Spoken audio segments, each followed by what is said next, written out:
Hola, ¿qué tal están, amigas y amigos del software y las tecnologías libres? Entramos de lleno en el mes de octubre con la edición 35 de Compilando Podcast, donde traemos nuevos temas que esperamos sean de tu interés. En el apartado Algo Alguien, nuestro algo será Igalia, una de las más prestigiosas consultoras de software libre a nivel internacional, que desde Galicia es todo un referente de empresa dedicada a las tecnologías libres, de las que conoceremos más con nuestro alguien, que en esta ocasión es Coral, Chema Casanova y Samuel Iglesias. Django Girls ocupará nuestra noticia de la edición de hoy de Compilando Podcast, pues este mismo viernes, día 5 de octubre, y dentro de la PyCon 2018 que se celebra en Málaga, España, este fin de semana, las integrantes de Django Girls emprenderán una interesante actividad de introducción y difusión de la programación, usando este framework y cara a la población femenina. Con ellas hablaremos del evento, de Django y de la mujer en las tecnologías libres.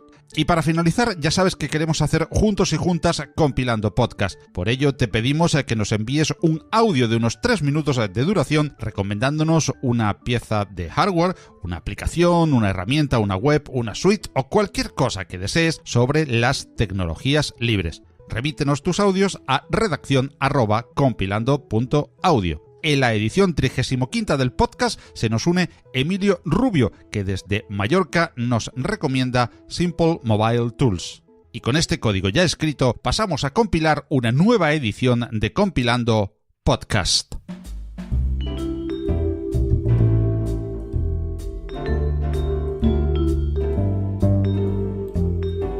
Algo, alguien.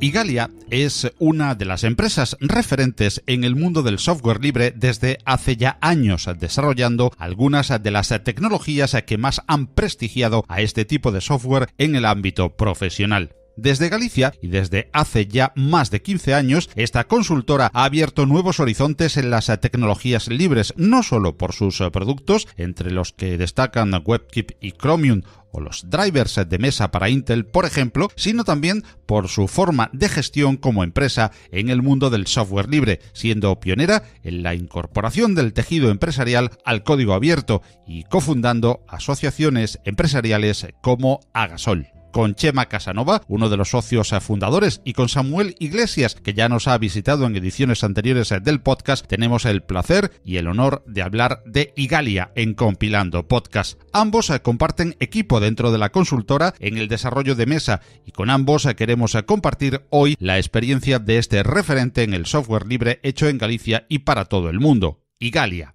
Hola Chema. Hola Samuel. ¿Cómo estáis? Hola, buenas. ¿Qué tal, Paco?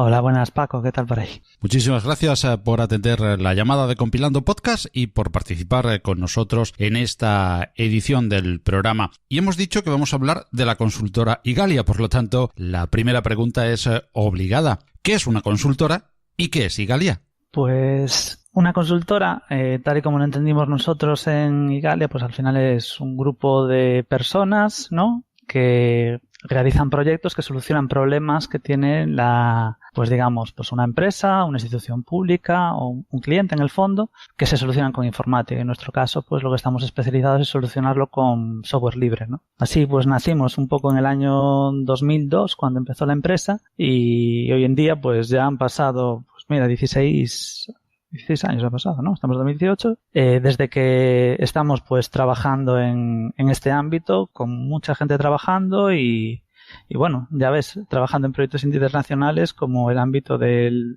stack gráfico de Linux. Y conozcamos, Chema, ya nos has dicho el año, el cuándo, pero ¿por qué nace Igalia? ¿Qué detectáis o qué pensáis en ese momento para fundar una empresa, una consultora como Igalia? Pues inicialmente cuando empezamos este proyecto, ¿no? Pues éramos un grupo aquella era yo mucho más joven, ¿no? Que era el año 2002 y acabamos de terminar, pues una parte de los socios fundadores de la empresa acabamos de terminar nuestra titulación en Ingeniería Informática, ¿no? Aquí en Coruña, y en aquel momento pues había dos opciones, o normalmente o emigrabas o trabajabas para una consultora clásica, ¿no? De estas que hay en el mercado, o podíamos montar tu propia empresa, ¿no? Nosotros, como además tampoco teníamos ilusión por trabajar en cosas que fueran con tecnologías privativas en su momento, ¿no?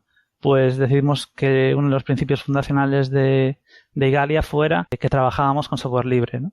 Inicialmente trabajábamos en tecnologías web que en su momento se estaban empezando a desarrollar en aquel momento las aplicaciones web, que hoy en día lo vemos como algo totalmente natural, ¿no? Y ahí fue por donde empezó un poco la empresa, ¿no? Pero bueno, ha cambiado bastante pues en los últimos años.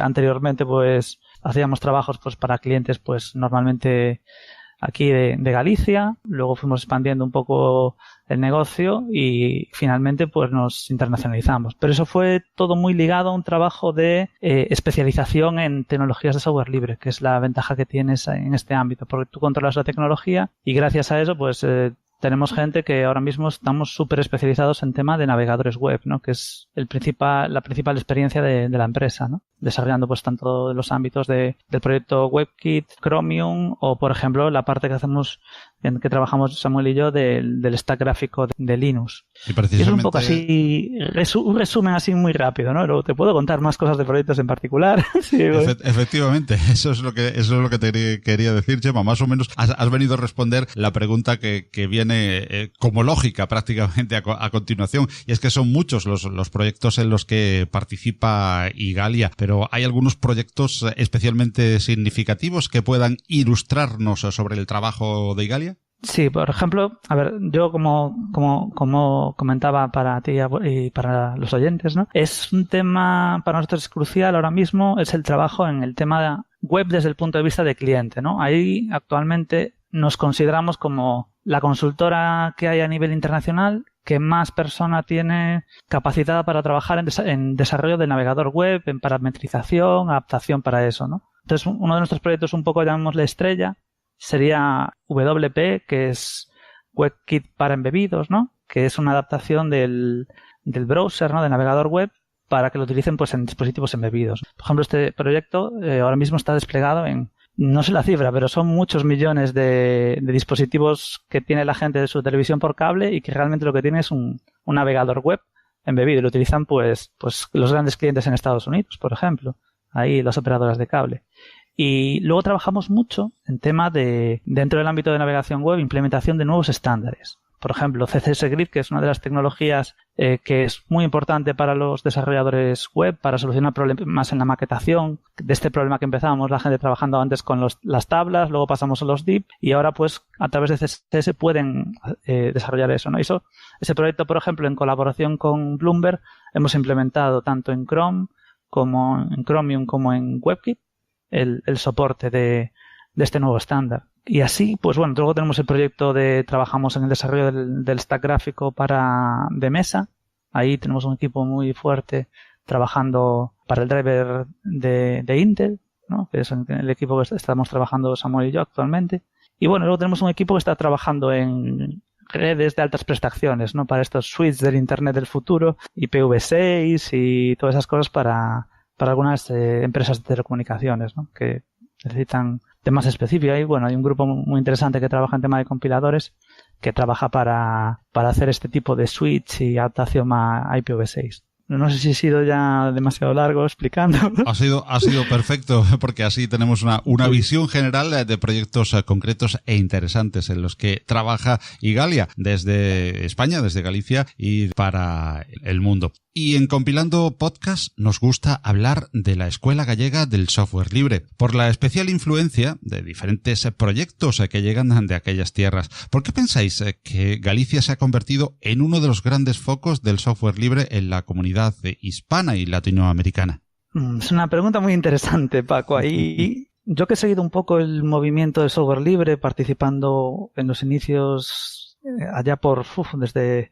Ya llevamos más de 25 años, ¿no? Con el movimiento de software libre, ¿no? Y Mi conclusión es que un poco es debido a que aquí inicialmente había, por ejemplo, yo considero que hay un grupo de usuarios de Linux, que es el GPUL, Grupo de Programadores de Usuarios de Linux, que surgió en la Facultad de Informática de Coruña. Y ahí, pues bueno, surgió mucha gente que se interesó por el proyecto. Había un punto en común en aquella época que no había tanto internet. Y la curiosidad, pues había gente con la que se podía consultar. De ahí, pues, por ejemplo, surgieron muchas empresas, ¿no? Y otra de las cosas que hay así muy interesantes es que hay muchos grupos de usuarios que actualmente mantienen su actividad, ¿no? Por lo tanto, independientemente de la zona de Galicia en la que uno viva, ¿no? Se ha conseguido montar un tejido asociativo que puede ser más o menos fuerte según el tiempo. Yo considero que ha perdido un poco de pujanza el ámbito de los grupos de usuario, pero todavía se mantiene. Y a partir de aquí, con el paso de los años y habiendo conocimiento de las tecnologías de software libre, eso ha permitido que se cree, digamos, una estructura empresarial, ¿no? O que las propias empresas empiecen a utilizar, empresas que inicialmente trabajaban en software privativo, cuando han conocido el software libre hayan empezado a trabajar en ello, ¿no? Y además está un poco ya estructurado con Agasol como asociación, de la que en Igalia fuimos socios fundadores en su momento también, que permite que exista una red. Y además nosotros solemos decir, al menos en Igalia, inicialmente, ¿no? Que esto era desde Galicia para el mundo, ¿no? Que podías salir gracias al software libre y exportar la tecnología y aprenderla también. Te podría a lo mejor contar, Samuel, su visión desde el punto de vista que él viene de Asturias, ¿no?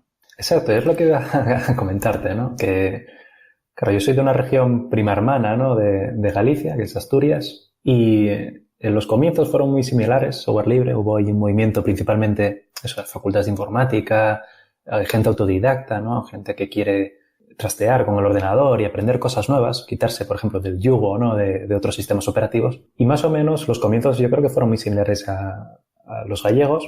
Había asociaciones también de usuarios, una llamada Astur Linux, que era muy potente. Se organizaron jornadas de software libre, venían cientos de personas. Pero allá sobre el 2006, 2007 empezó a haber un declive bastante importante. Yo creo que es mucho también el problema de, algo que comentó Chema al principio, ¿no? Que era, antes de Internet, pues la manera de aprender era buscar al gurú, ¿no? De turno, al experto que supiera y que te ayudara. A partir de 2006, 2007, yo creo que Internet se popularizó muchísimo, hubo muchos foros por Internet, muchos foros públicos, online, hubo comunidades, etcétera, y se fue perdiendo, ¿no? esa parte asociativa. También hubo un problema ahí en Asturias en que no se tejió esa parte empresarial que sí que hubo en Galicia. Las empresas aquí son más tradicionalmente utilizan tecnologías privativas, no, la parte libre, digamos que no confiaban en ella, por decirlo así. Desde la administración pública tampoco se hizo un esfuerzo importante para potenciarlo. Y ahí acabó, pues como acaban muchas cosas, en la parte de que los viejos del lugar, pues tienen distintas responsabilidades, van dejando ya de trabajar en su tiempo libre en la asociación, se dejan de organizar eventos y poco a poco fue muriendo. Ahora mismo hay, pequeños focos aislados de gente que está intentando retomar esta parte, dando charlas en ayuntamientos, organizando conferencias. Por ejemplo, vino hace un año vino Richard Stallman aquí a Oviedo. Y se está intentando retomar poco a poco, pero por decirlo así, ese germen tan importante que hubo en Galicia y que ahora mismo se ve que todavía sigue allí, pues aquí se perdió, ¿no? Es una pena, auténtica pena, pero supongo que la parte natural, ¿no? de la vida en este tipo de temas. Bueno, en general en el mundo hispano se vive intensamente el software libre dentro de la pequeña comunidad, lógicamente, con respecto a otros sistemas operativos y otras tecnologías que somos, pero lógicamente también, como decíamos, hay pequeños focos que en un momento dado pues hacen lo que a nosotros en Compilando Podcast nos gusta llamar pues como una escuela, ¿no? Y es muy importante y muy llamativo el centro de esa, para nosotros, llamada Escuela Gallega del Software Libre, aunque, como bien decía también Samuel, lo hay y lo sigue habiendo en Asturias, en todo el territorio español y en todos los territorios donde nos oyen, ahí en el Caribe o en América Latina, aunque haya pues esos focos importantes como es ese foco gallego, esa Escuela Gallega del Software Libre, de la cual pues vosotros sois representantes, uno como nativo y otro como pues trabajador inmerso en proyectos dentro de Igalia, de esta consultora que hoy es referente y que desde tierras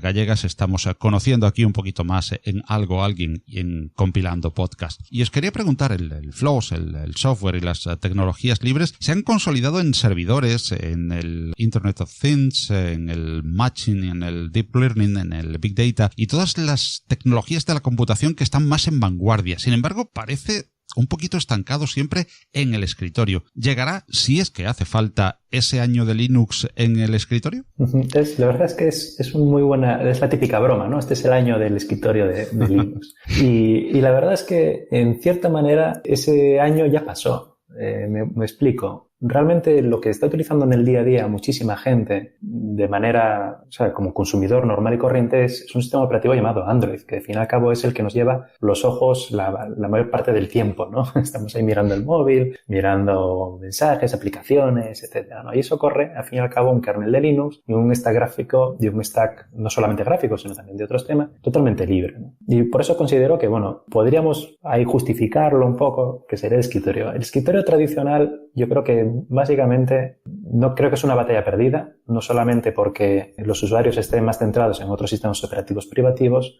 sino también porque yo creo que el escritorio está muriendo poco a poco para los usuarios comunes, ¿no? La gente, por ejemplo, mis sobrinos utilizan la tablet de una manera increíble, pero cogen un ratón y no saben cómo moverse prácticamente, ¿no? Ellos están más acostumbrados a tocar con los dedos, a coger la parte más móvil, ¿no? De los sistemas operativos y menos la parte esa de escritorio tradicional, ¿no? Que nos encontramos. Entonces, que estemos estancados, yo creo que tiene un nicho, es un nicho que siempre va a estar ahí, siempre va a haber, ya sea por el mercado empresarial, ya sea también por usuarios convencidos con el software libre que quieren utilizar sistemas operativos libres, ese nicho va a estar siempre ahí, pero tanto como que llega a las masas y que llega a un 90 y pico % de aceptación, pues bueno, yo creo que no es algo viable, en mi opinión, no solamente eso, porque sería un cambio de tendencia muy importante, sino que también yo creo que el escritorio tal y como lo conocemos, ya no está tan de moda, ¿no?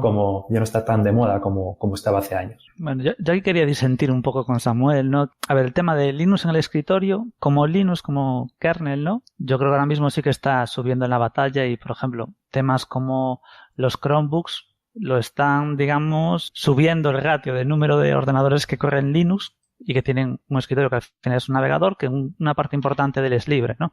Pero no podríamos considerar, digamos, como libre lo que sería lo que se ejecuta ahí en el navegador porque tiene plugins privativos, ¿no? Entonces yo creo que la batalla del escritorio es una batalla que es muy complicada a día de hoy. Lo que sí que estamos viendo es que en los escritorios una parte del stack que se utiliza en ellos sí que puede llegar a ser libre, ¿no? Por ejemplo, ya vemos que hoy en día los navegadores más populares tienen una base muy importante de software libre y eso pues es la herramienta que al final estamos utilizando, ¿no? Yo lo vería desde un punto de vista subjetivo, ¿no? Y cosas que, como por ejemplo hace años no nos podíamos imaginar, ¿no? Que es como el tema de los videojuegos. Cada día estamos viendo novedades de hace 5 años ahora. Hoy en día una persona que quiera jugar en su ordenador con software libre, aunque sean juegos privativos, puede jugar a ellos, cosa que hace 5 años no era ni imaginable, ¿no?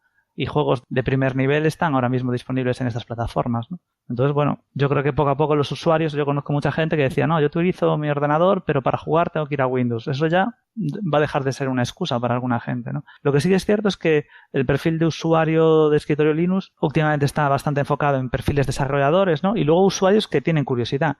Pero lo que sí que ha pasado es que a nivel usuario no tiene casi la misma complejidad utilizar el escritorio con Genome o con KDE que usar un escritorio con la última versión de Windows. Por lo tanto, es más un problema de conocimiento a veces que un problema de que sea mejor o peor técnicamente la solución. Porque ahora mismo yo creo que cualquier persona familiares, amigos, que les instaló el sistema operativo con software libre, trabajan perfectamente sin ningún problema. Creo que se ha mejorado mucho. El tema es cómo conseguimos llegar a esa masa, ¿no? Hace años se decía, en 2010 el objetivo era el 10%, ¿no? Y creo que en 2010 no llegamos al 1%. Ahora estaremos por ahí en el 1%, 2%, pero bueno, yo creo que algo de futuro hay, mientras siga existiendo escritorio. Quizás insistiendo en lo que nos has comentado, Chema, ya cada vez hay más juegos, cada vez es muchísimo más fácil sin tener que recurrir, por ejemplo, a la terminal que asusta tanto el manejarse en cualquier distribución de las más usuales de Linux. Por ejemplo, todo este podcast, pues estáis utilizando vosotros sistemas operativos libres. También el que os está recibiendo aquí en la edición de este podcast, utilizamos para editarlo un DAW como Ardour libre. libre, una sala Gypsy para comunicarnos con software libre. Todo este podcast se está produciendo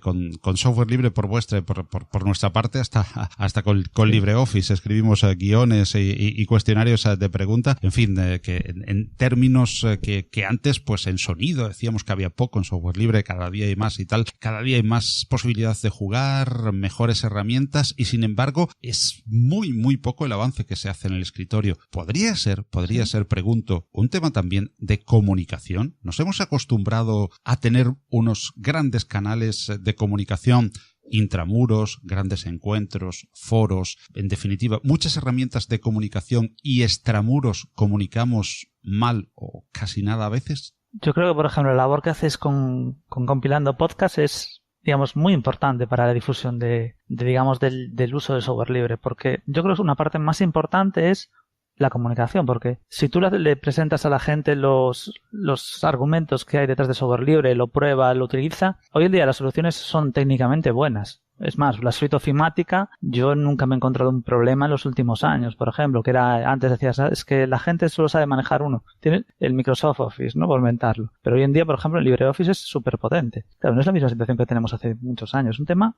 como comentas tú, yo creo que es de difusión. No hay una estrategia, llamémosle, a lo mejor de marketing o de difusión. Como hoy en día está totalmente consolidado y el negocio principalmente para los fabricantes está en el lado servidor, ahí ya nadie se lo plantea. Sin embargo, a nivel usuario, pues ahí yo creo que las redes de tanto de distribución, pues bueno, ha habido cambios, ¿eh? Porque, por ejemplo, ahora hay portátiles que ya puedes comprar con Linux, pero bueno, no es todo lo que a mí al menos me gustaría ver, ¿no? No sé qué opináis ahí vosotros, pero bueno, yo creo que la comunicación es uno de los factores más importantes, porque la complejidad hoy en día de las distribuciones es más fácil instalar una Ubuntu o una Fedora que instalar un Windows, por ejemplo. Pero el Windows ya te viene en el ordenador normalmente. Ese es uno de los problemas. Sí, yo estoy ahí con Chema. Sí que es verdad que hubo una evolución muy importante. Si empezamos a pensar hace 20 años, diríamos que software libre esto es complejo, cómo me voy a instalar la distribución de Linux por disquetes aquí peleándome con los drivers de todo tipo. Bueno, pues cómo se llaman estas aplicaciones. A ver, la suite ofimática en Windows se llama Word, pero aquí no sé cómo se llama.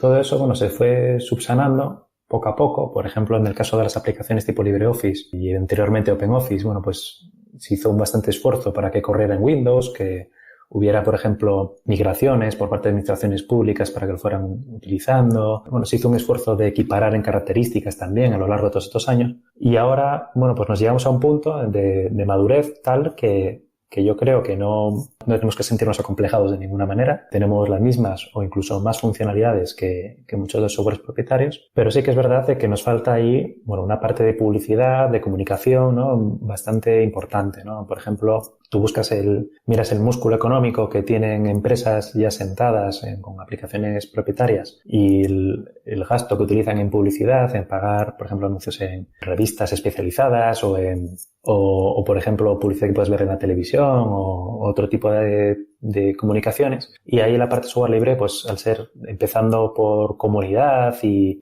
por empresas también que quizás no tengan ese músculo financiero tan importante o que estén empezando a colaborar con el software libre recientemente, bueno, pues todavía no ha llegado al conocimiento, ¿no? del usuario común. Por ello, sí que creo que actividades y esa promoción que se utiliza, por ejemplo, en podcast, compilando podcast específicamente, el maratón Linuxero, mucha publicidad y mucha gente que lo sigue. También conferencias que se están organizando a nivel local, como podría ser, bueno, pues eso, unas jornadas de software libre que se puede organizar en cualquier ciudad. Conferencias ya, por ejemplo, yo utilizo este tipo de herramienta que puedes enseñar en un ayuntamiento, en un colegio. Todo eso está ahí y está ayudando a la comunicación, pero sí que creo que hace falta pues, continuar este trabajo e intentar sobre todo que los principales medios de comunicaciones nacionales pues empiecen a darle más bombo, ¿no? A todo aquel trabajo de software libre que se está haciendo por empresas de la región o que también promocione un poco más estos eventos que se están organizando. Entonces, estoy con Chema de que a día de hoy es básicamente un tema de comunicación, porque a nivel tecnológico yo creo que estamos ahí, pero bueno, hay que ir avanzando y que darnos a conocer. Y hablamos ahora de una parte muy importante del bolsillo, y es que hasta hace poco más de una década los proyectos de software libre se conocían, pues, salvo unas cuantas excepciones, en terrenos casi amateur, dependientes de las donaciones en el mejor de los casos. Sin embargo, desde hace pues más o menos empezando un poco más que empezando esta década de los 2010, hace unos 10, 15 años quizás, los proyectos toman más fuerza y se consolidan entre empresas que son en muchos casos nuevas, y también entre firmas muy conocidas que se acercan al software libre. ¿Ha llegado el software libre a una madurez en el código precisamente acompañada de nuevos modos de financiación y de comercialización? ¿Y de qué manera está cambiando el soporte económico los proyectos de software libre? Yo creo que últimamente hubo nuevas tendencias, las tecnologías que desbloquearon estas nuevas vías de financiación. Hace años, por ejemplo, empezó a haber PayPal, que eso ayudaba a que la gente, pudieras ingresar o donar dinero a una organización o a unos ciertos desarrolladores. Pero sí que es verdad que últimamente hay plataformas que son muy interesantes, como Patreon. También hay crowdfunding y otro tipo de maneras de financiar actividades que se están empezando a establecer. También es verdad que hay mayor interés empresarial, ya sea para compartir gastos, ¿no?, en el desarrollo de librerías para ciertos productos. También hay una labor empresarial alrededor de ofrecer servicios. También, se está moviendo mucho a la parte web, donde la software libre es muy potente. Y todo ello provoca que pueda haber gente que pueda vivir, ¿no?, del desarrollo de software libre. Que haya gente que pueda trabajar a tiempo completo en el desarrollo de software libre provoca que a su vez se solucionen los problemas antes, se mejore el software muy rápidamente y que se añadan nuevas características que sean interesantes para los usuarios de ese software. Con ello yo creo que estas nuevas maneras de financiación ayudaron a complementar, ¿no?, esa parte empresarial, y que gente que antes se dedicaba de manera amateur se puede dedicar de manera profesional a lo que le gusta. Yo, para complementar un poco lo que comentaba Samuel, para mí la motivación principal que hay en que las empresas hayan empezado a invertir es porque en el fondo es rentable y ahorran dinero. Por ejemplo, comentábamos el caso antes de, por ejemplo, los drivers de gráficos o, por ejemplo, la inversión que hacen grandes empresas en el kernel de Linux, ¿no? Antes, si tenían que pagar un sistema operativo y ellos se dedicaban a vender hardware, para vender un ordenador y vender el sistema operativo a mayores, pensando, imagínate, clústeres o algo así, tenían que vender a mayores las licencias del sistema operativo, que tenían un coste. Si ellos invierten en una cosa que es software libre, el coste de venta para ellos pasa a ser cero en ese momento, y ellos lo que tienen que invertir es en la mejora. Pero esa inversión que hacen ya les va a reducir coste y van a vender más equipamiento o más dispositivos. Y ellos podrán tener incluso más margen, ¿no? Al eliminar de la cadena de costes, pues, una parte, que lo que hacen es realmente compartir los costes con otros. Y al final, también hay que tener en cuenta que muchas de las personas y profesionales que trabajan en el ámbito de software libre, yo creo que hoy en día casi todos están trabajando para empresas. Todo eso es una forma de financiación a base de contratar trabajadores. Y tú, al poder contratar a una persona que trabaja en un proyecto, vas a tener un poco más de capacidad de decisión. Porque una empresa, porque decida meter tanto dinero, al final alguien va a tener que desarrollar las cosas, y al final esas son las personas que se contratan. Y hay profesionales muy capacitados en el ámbito del desarrollo de software libre, y además la ventaja es que a la hora de evaluarlos puede ver su currículum en código fuente que está disponible ahí. Entonces, yo creo que por eso las empresas están invirtiendo en el ámbito de software libre, porque realmente es rentable. Sí, además no solamente es rentable a nivel económico, que como dice Chema, el ahorro es muy importante, sino también yo creo que a nivel tecnológico.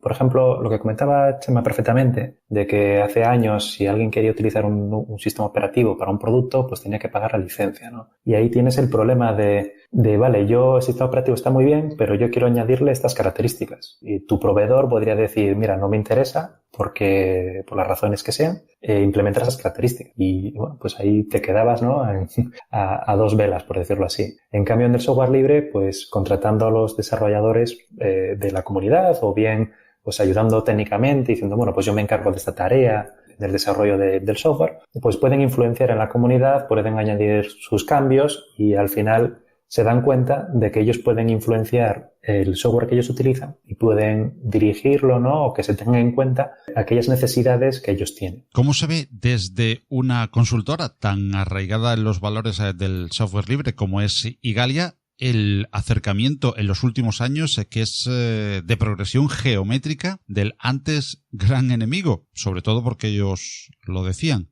Microsoft?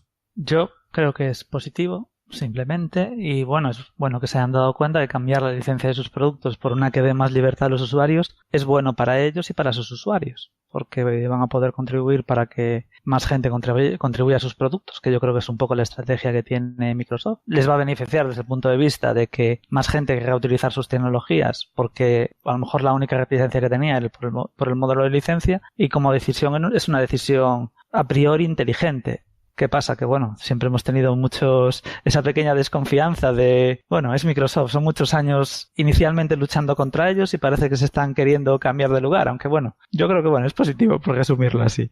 Sí, yo también estoy de acuerdo, es positivo, vamos, yo creo que en el software libre cabemos todos, siempre y cuando se respete la filosofía de software libre y se respete la colaboración y la comunidad. Y la verdad es que, bueno, que venga Microsoft o venga cualquier otra empresa a colaborar en el software libre es una gran noticia. ¿Y cómo veis vosotros, como miembros de Igalia, precisamente como decíamos, una consultora tan arraigada en los valores del software libre, la relación de las administraciones públicas con este software libre? ¿Es de recibo que estas administraciones usen código privativo y hasta formatos privativos en su relación con los ciudadanos? ¿Y hay esperanzas de cambios en este sentido? A ver, yo te voy a hablar de mi experiencia aquí con la administración pública en Galicia, ¿no? La Xunta de Galicia en particular. Y bueno, yo trabajé durante, yo creo que 6 años en un proyecto que todavía está funcionando, que es la Oficina de Coordinación de Software Libre. Y lo que buscaban, por ejemplo, ahí es impulsar dentro de los 3 ámbitos de trabajo, que sería pues la ciudadanía, las empresas y la propia administración pública, en difundir pues las ventajas que tiene trabajar con software libre y por qué es positivo. Y yo puedo decir que falta mucho por hacer, pero al menos la administración pública algo ha ido avanzando, ¿no? Por ejemplo, en recomendación de estándares,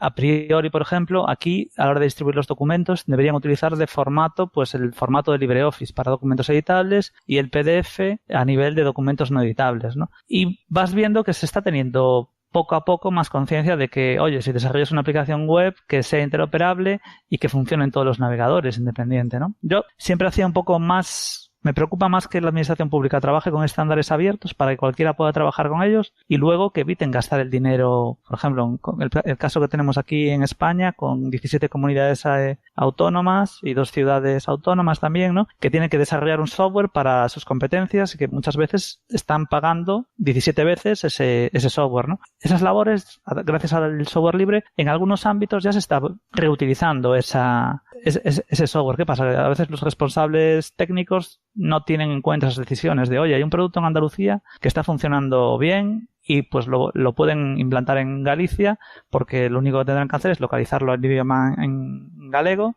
y adaptarlo un poco a los procesos. Y esa intención está. La ley realmente dice que, por ejemplo, los desarrollos que se implanten, la administración pública tendría que consultar a priori si existe una solución reutilizable disponible antes de comprar un nuevo software o desarrollar uno nuevo. Y lo que pasa es que eso no se está ejecutando en el día a día. Entonces, bueno, yo creo que hay mucho por hacer en la administración pública y es un tema de voluntad política, ¿no? A ver, la administración pública es lenta, entonces las cosas de palacio van un poco despacio. Pero yo soy optimista, ¿no? Aunque, bueno, después de trabajar mucho tiempo y te das cuenta de que es muy complejo el proceso de transición, pero las empresas pueden cambiar a software libre muy rápidamente, así que la administración pública lo puede hacer también. Sí, yo creo que el tema del software libre, y yo creo que comienza en las administraciones públicas mediante el uso de formatos abiertos, eso yo creo que es lo más importante. A partir de ahí, bueno, pues interesaría que se fuera migrando poco a poco, pero bueno, todos ya tenemos ejemplos como el Ayuntamiento de Múnich, creo que el de Barcelona también, que bueno, que están los procesos de migración no es decir, bueno, pues empiezo mañana ya a utilizar software libre, sino que, bueno, hay que formar a los funcionarios correspondientes, hay que, bueno, pues dar cursos, hay que también, bueno, pues ofrecer posibilidades para que los distintos usuarios pues puedan utilizar las herramientas. Pero yo creo que sí que hay cierta esperanza, ¿no? Lo único que quizás falte es un compromiso a largo plazo por todos los partidos políticos, ¿no? Porque parece que está de moda, ¿no? Que si un partido político gobierna y ofrece y tiene en su plan pues utilizar software libre, el que venga detrás dice que no porque lo propuso el anterior, ¿no? Entonces, sí que eso es una decisión política ahí, yo creo, Samuel, porque fíjate que a veces, por ejemplo, aquí el Servicio Galego de Saúde, que tiene todos los hospitales y todo tal, cambió LibreOffice casi de un fin de semana para otro, todos los ordenadores de golpe. Sí, pero el caso de LibreOffice es un caso específico porque estás utilizando un cambio directo, es decir, tienes la misma funcionalidad y una interfaz muy similar, ¿no? Quizás para otro tipo de aplicaciones no sea tan directo.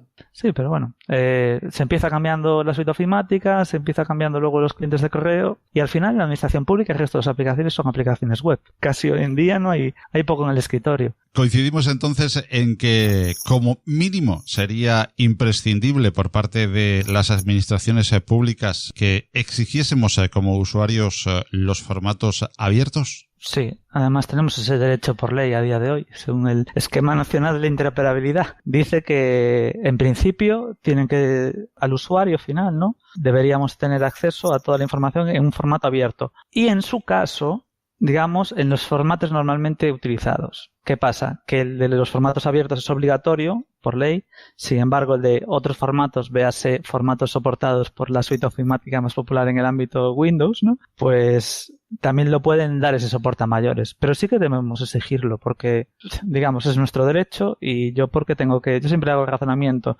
¿por qué tienes que obligar a un ciudadano a gastarse, pues no sé cuánto vale una suite ofimática, pero creo que está por 200 euros o algo así, la suite ofimática de Microsoft, pues para simplemente editar un documento en su formato, cuando realmente incluso puede trabajar con la suite ofimática libre. Y luego eso hablemoslo en todos los proyectos de Open Data, que para reutilización de información, que ahí ya a priori se supone que trabajan todos con formatos abiertos. Entonces yo creo que ahí hay que exigir ese derecho. Si yo cada vez que veo un documento en ese formato, le mando una queja a través de formulario de la web, y bueno, no es la primera vez que cubres esto y firmas con firma digital una solicitud, y al final la administración, como tiene que responderte, te dicen que están trabajando en ello y que lo solucionan, y además no les cuesta nada. Hay que exigirlo y la gente suele tener buena voluntad para cambiarlo ahí. Pues por último, hablemos de Igalia cara al futuro. ¿Cuáles son las líneas maestras del futuro que se proyecta en Igalia como empresa? Suponemos que muy ligado también a cómo se vaya proyectando el desarrollo del software libre. Pues mira, las líneas ahora mismo que tenemos en Igalia es continuar con las líneas actuales que estamos trabajando, ¿no? Que es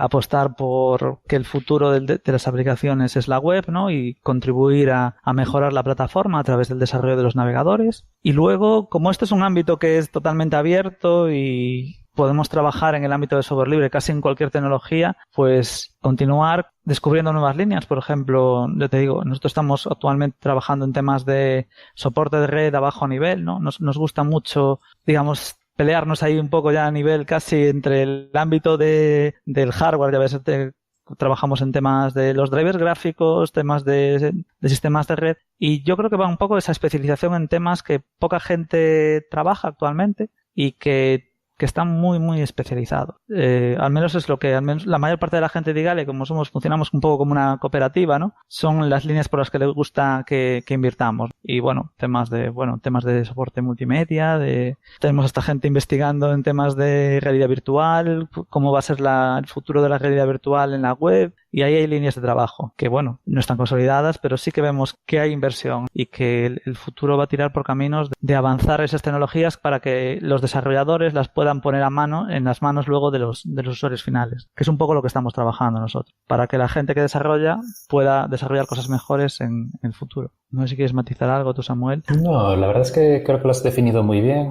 Principalmente yo creo que sería dentro del ámbito de software libre proporcionar todas las herramientas que podamos a los desarrolladores. Por ejemplo, eso trabajamos en la parte de drivers, también en middleware, parte de ejemplo de los navegadores web, pues en el motor de renderizado web, para que las aplicaciones web que corren encima, bueno, pues tengan las características y extensiones que ellos necesiten para realizar su trabajo.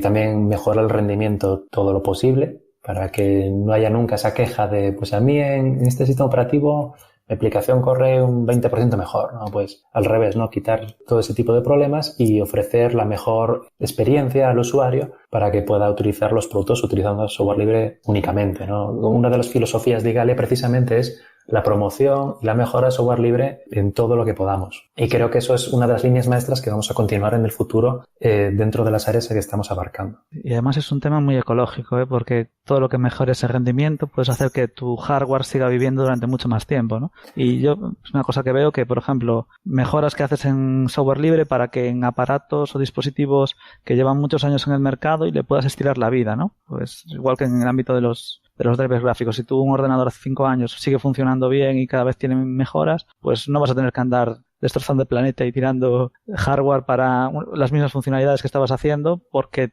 la tecnología te pide algo más cuando puedes sacar todo el provecho de lo que hay. El software libre eso sí que lo permite, incluso aunque los fabricantes ya no estén interesados, ¿no? Pero pues, hay gente que tiene redes de miles de ordenadores y quieren, pues por ejemplo, que su navegador web vaya bien ahí. Y eso va a seguir existiendo. ¿Podemos añadir a las ventajas del software libre software más ecológico? Visto así. Eso es claramente más ecológico, ¿sí? Reutilizable y lo reciclas en cualquier sitio. Sí, también un ahorro de energía también. Se está buscando, por ejemplo, con el último trabajo que está trabajando en Red Hat, en el escritorio, buscar que el gasto de batería de los portátiles pues sea menor, ¿no? El gasto energético. Yo creo que ahí es un tema muy interesante que hay que explotar mucho más en el futuro. Y sí, en definitiva podemos decir que el software libre ayuda al medio ambiente y creo que es muy bueno, ¿no? Que nos preocupemos también por ese tipo de cosas. Pues con esta interesante observación también sobre otro aspecto beneficioso del software libre, terminamos este repaso dentro de Compilando Podcast por una de las principales consultoras que en España, en Galicia en concreto y para todo el mundo, están haciendo software libre. El conocimiento de Igalia que hemos tenido gracias a Chema Casanova, precisamente uno de sus socios fundadores, y de Samuel Iglesias, que hace ya unas semanas tuvimos también el placer de compartir con ellos tiempo en el Maratón Linuxero. Muchas gracias por de nuevo haber atendido a la llamada de Compilando Podcast y esperamos poder contar con vosotros dentro de algunas ediciones para seguir desarrollando temas de estos que son de nuestro interés dentro del software y de las tecnologías abiertas en general. Muchísimas gracias por vuestro trabajo en Igalia y por el tiempo que nos habéis dedicado en esta edición de Compilando Podcast. Muchas gracias a ti y a toda la comunidad de software libre, gracias a la que podemos trabajar. Muchas gracias, Paco. Un saludo. Foto de Laura en Roma, muchos emoticonos, un gif gracioso, un chiste de Laura comiendo pizza en Roma. Ahora que lo compartimos todo, podemos compartir mucho más. En Manos Unidas compartimos un objetivo: acabar con el hambre en el mundo. Y para ello desarrollamos proyectos en 60 países. Plántale cara al hambre. Entra en manosunidas.org y comparte lo que importa.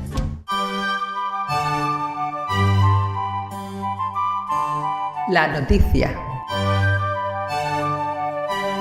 La noticia, en esta edición 35ª de Compilando Podcast, nos lleva hasta Málaga, porque ya estamos prácticamente inmersos en la PyCon ES 2018, que se celebra este mismo fin de semana en la capital de la Costa del Sol. Dentro de este interesante encuentro de desarrolladores, usuarios y simpatizantes de este cada vez más extendido y usado lenguaje de programación, se celebra un interesante taller bajo el título Django Girls Málaga. Para hablar de Django Girls, de Python y de la PyCon ES de Málaga, contamos hoy en Compilando Podcast con Mabel Delgado. Mabel Delgado es ingeniera aeronáutica y ya desde sus estudios universitarios se sintió atraída por el mundo de la programación, desembocando en Python. Hoy, y desde PyLadies en Madrid, es miembro de la directiva de Python España y Fellow de la Python Software Foundation a nivel internacional. Tenemos el placer y el honor de charlar hoy en Compilando Podcast con Mabel Delgado. Hola Mabel, ¿cómo estás? Hola Paco, buenas tardes. Pues encantado de tenerte aquí para conocer un poquito mejor ese evento que nos espera de la PyCon 2018, ya prácticamente a la vuelta de la esquina, y de ese taller de Django Girls que vamos a conocer. Pero para conocer mejor el evento es necesario presentar primero a Django Girls y más aún, habrá quien no sepa de Django. Por lo tanto, ¿qué es Django? Bueno, pues Django es un framework que se utiliza del lenguaje de programación Python, que se utiliza para hacer páginas web, y en este caso es el framework que se utiliza para llevar a cabo un taller de introducción a la programación y en el que se va a aprender tanto Python como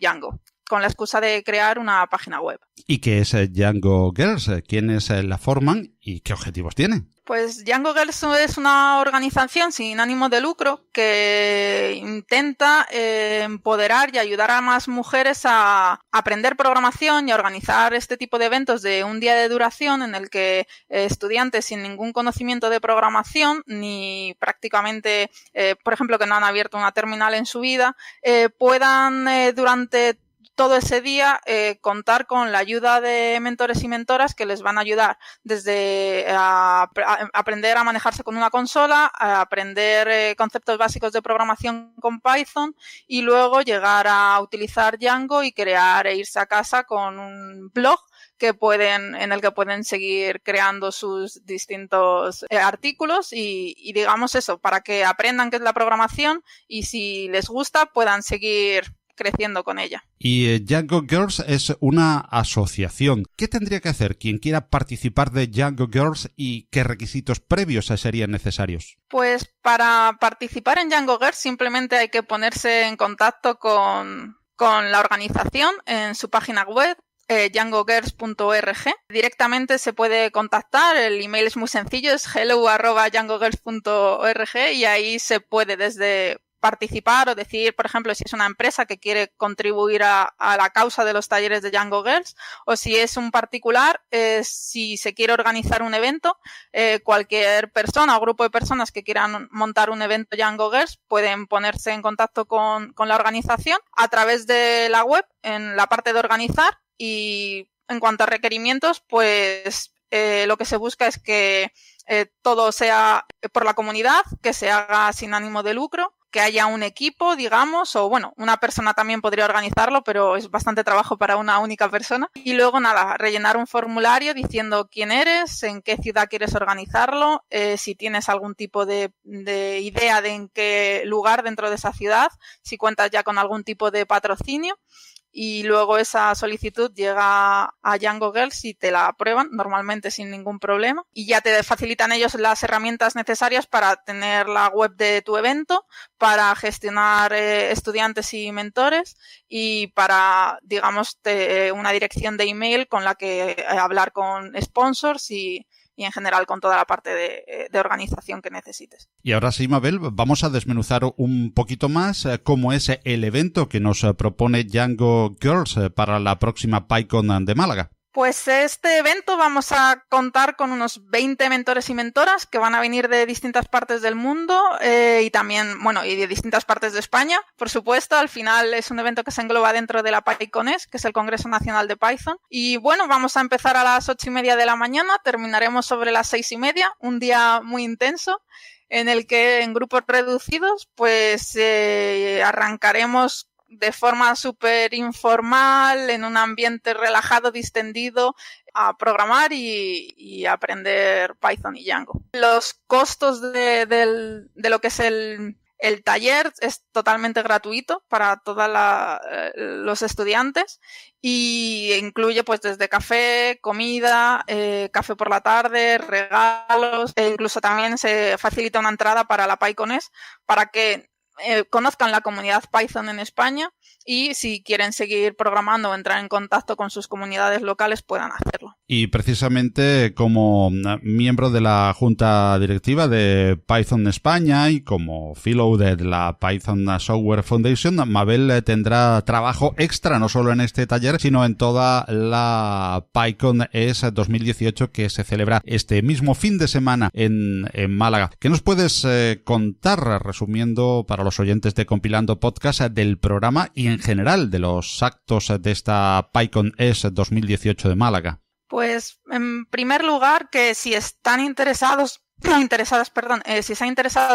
en Python, que vengan a una PyConES, verán que hay una grandísima comunidad Python en España, conocerán a mucha gente, tanto de aquí como de otras partes del mundo, con los mismos intereses, con interés en Python, interés en software libre, gente con la que hablar, tomar un café y, por ejemplo, el año pasado tuvimos a la presidenta de la Python Software en España, en la PyConES, que tuvo lugar en Cáceres. Este año contamos con 2 keynoters, que son Lorena Mesa, que viene desde Chicago y lleva muchísimo a la comunidad allí. También está dentro del Board of Directors de la Python Software Foundation. Y luego con Héctor Socas Navarro, que es un físico aquí del Instituto de Astrofísica de Canarias y que también utiliza mucho Python para todo lo que son las investigaciones allí. Y que también es Héctor, un conocido podcaster.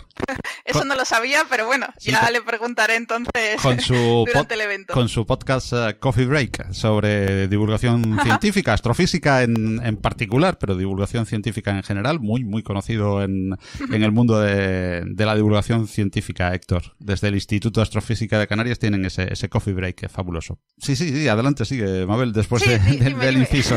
Después del inciso, continúa con la PyCon. Que el formato de la PyCon siempre es el mismo. Los viernes por la tarde hay sesiones de taller de unas 2 horas de duración cada taller en distintos sábados y domingos. Son 3 tracks diferentes de charla de todo tipo de niveles y todo tipo de temáticas. Desde Data Science, Machine Learning, que está muy de moda ahora, pero también cosas de ciberseguridad o cosas directamente sobre el propio core del lenguaje, de cómo funciona internamente una lista en Python o cuánta memoria reserva y trucos para programar mejor y más eficientemente. ¿Ofrecen Python y Django ventajas a la hora de introducirse por primera vez en la programación? Pues a la hora de introducirse, desde mi punto de vista, es un lenguaje fácil de aprender y amigable, en el que la curva de aprendizaje no es demasiado pronunciada, entonces rápidamente puedes hacer muchas cosas. Y eso, cuando es alguien que no ha programado nunca, es bastante agradecido. Entonces, en ese sentido sí que da muchas posibilidades. Y luego, al ser Python un lenguaje multipropósito,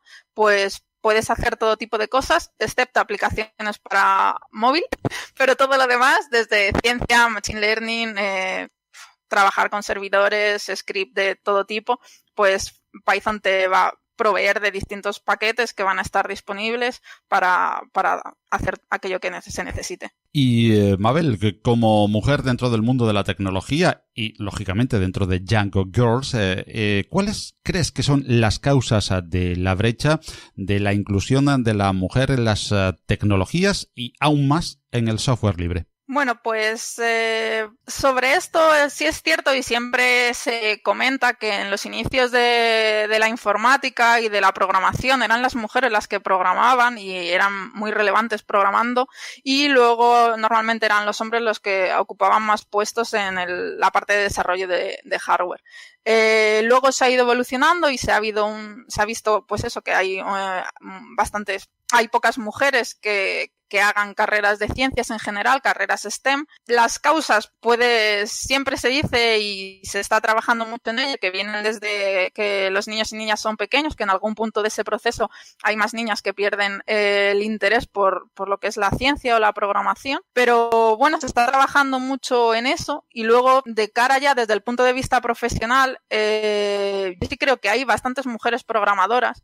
Lo que pasa es que muchas veces no se dan o no tienen la visibilidad que podrían tener, porque por ejemplo no asisten a eventos, a congresos, o no proponen charlas, o no participan en sus comunidades locales. Entonces, en este caso desde la Asociación Python España y desde la propia Python Software Foundation sí que se está intentando promover e incentivar que haya más mujeres, que las mujeres salgan, digamos, de esa zona de confort y tengan más visibilidad y participen más en la creación de software libre, en GitHub o comunidades. Y nos comentas lo que se propone o lo que se está haciendo afortunadamente desde Python y Python España, pero en general en todo el tema de las nuevas llamémosle nuevas, aunque ya no tan nuevas, tecnologías. ¿Qué podríamos hacer para reducir esa brecha y para que, bueno, pues se produzca esa mínimo paridad tan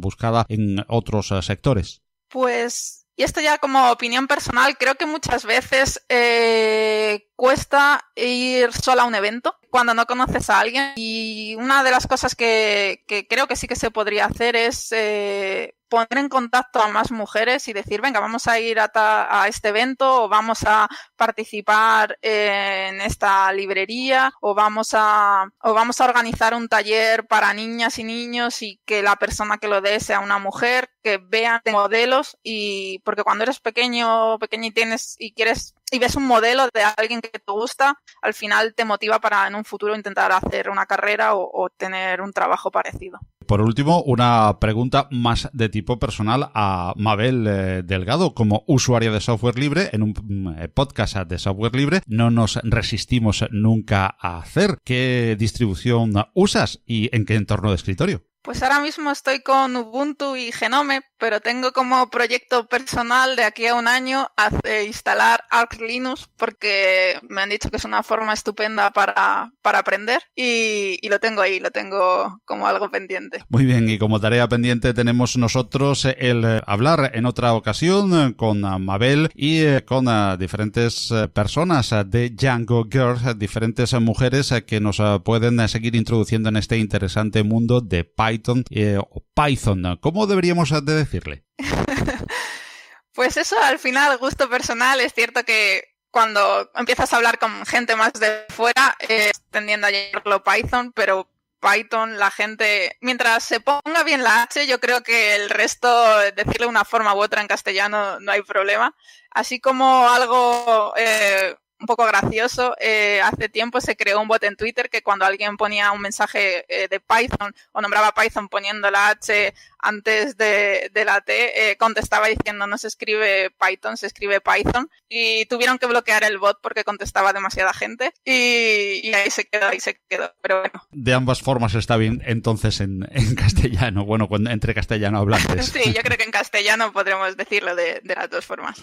Muy bien, pues para hablar de Python emplazamos a Mabel a diferentes y ulteriores ediciones de Compilando Podcast. Muchas gracias por haber participado en esta y nos vemos en la PyCon 2018 este mismísimo fin de semana en Málaga. Muchísimas gracias a ti, Paco, por la invitación a participar y enhorabuena por todos los podcasts. Mi nieto Jorge dando sus primeros pasitos. El primer día de parque de Jorge.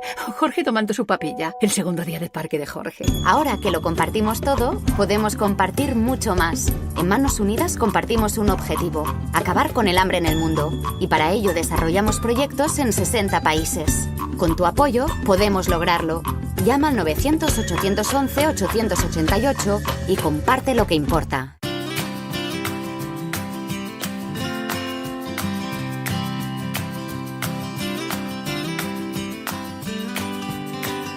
Tu recomendación.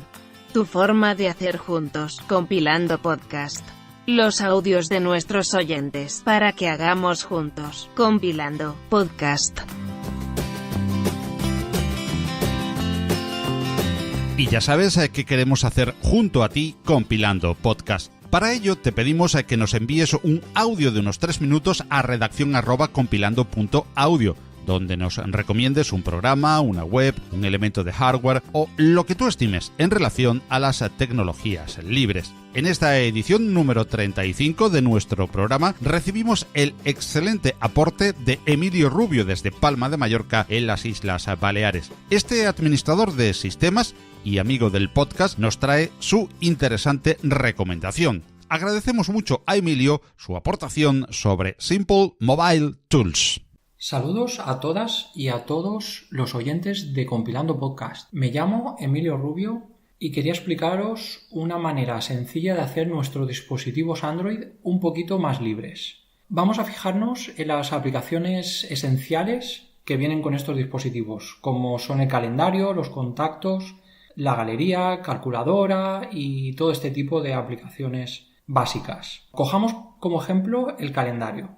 Es posible que en nuestro dispositivo tengamos instalado el calendario de Google, pero a lo mejor no nos interesa que Google tenga en sus servidores toda esa información nuestra. O es posible que tengamos instalado un calendario que nos haya proporcionado el fabricante de nuestro dispositivo. En ese caso, probablemente no tengamos claros los permisos con los que se ejecuta ese calendario. Incluso es posible que venga con publicidad o que incluya tantas funcionalidades que no nos sea cómodo utilizarlo. Entonces, mi propuesta es una serie de aplicaciones que podéis encontrar en simplemobiletools.com.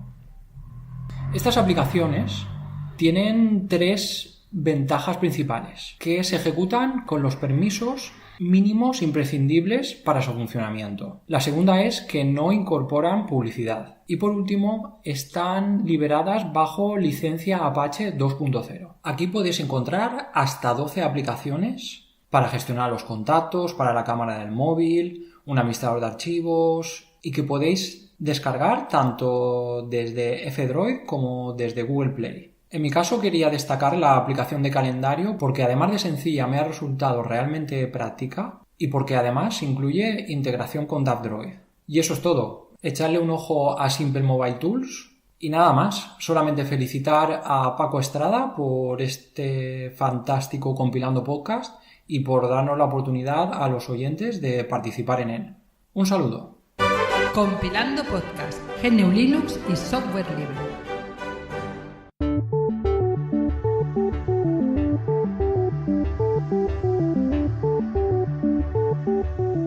Y así llegamos al final de una nueva edición de Compilando Podcast. Recuerda que esperamos tus comentarios, noticias, recomendaciones o sugerencias en nuestro correo redaccion@compilando.audio o en cualquiera de los apartados para participación del oyente de las plataformas donde se distribuye el podcast, a saber, iVoox, Spreaker, iTunes, Google Podcast, el directorio AudioVip y ahora también en Spotify. Y como canal principal, la propia web, compilando.audio. Anímate igualmente a participar con nosotros en tu recomendación y envíanos tus audios. Todos los contenidos del podcast se licencian Creative Commons, compartir igual, del mismo modo que la música que en él oyes, procedente de los estupendos sitios musopen.org e incompetents.com, con la producción de Kevin MacLeod. Hasta la próxima edición de Compilando Podcast, recibid el cordial saludo de quien os habla, Paco Estrada, y recordad,